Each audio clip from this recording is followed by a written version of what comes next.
कौवा और काला सांप। किसी समय एक बड़े बरगद का वृक्ष पर एक कौवा अपनी पत्नी के साथ अपने घोंसले में रहता था।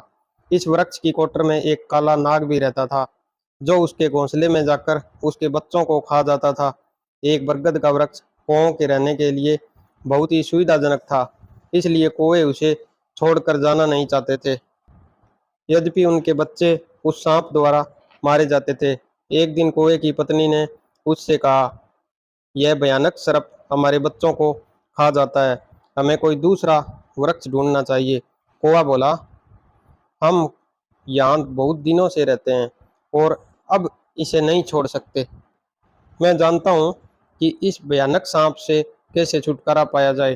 तुम चिंता मत करो, मेरा एक मित्र है जो इस काम में मेरी सहायता करेगा।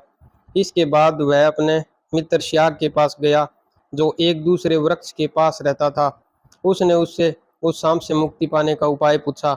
उस बुद्धिमान शियार ने कौवे से कहा, उस स्थान पर जाओ जहाँ राजा लोग आराम करते हैं और आनंद मनाने के लिए आते हैं। सिपाहियों की आंख बचाकर राजा का हार उठाकर ले आओ। उस हार को उस कोटर में रख दो जिसमें वह सांप रहता है।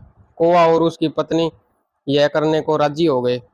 वे उस स्थान पर गए जहाँ राज परिवार की स्त्रियां तालाब में जल क्रीड़ा कर रही थी। कौवे ने एक कीमती हार उठाया और उड़ गया। उसने हार को उस कोटर में रख दिया जिसमें सांप रहता था। कौवे का पीछा करने वाले राजा के सिपाहियों ने यह देखा। उन्होंने लाठियों और बर्छों से उस काले सांप को मार डाला और हार ले गए। उसके बाद कौवा और उसकी पत्नी अपने बच्चों के साथ शांतिपूर्वक रहने लगे। मैं आशा करता हूँ मेरी वीडियो आपको पसंद आई होगी। प्लीज़ मेरे चैनल को सब्सक्राइब करना ना भूलें। धन्यवाद।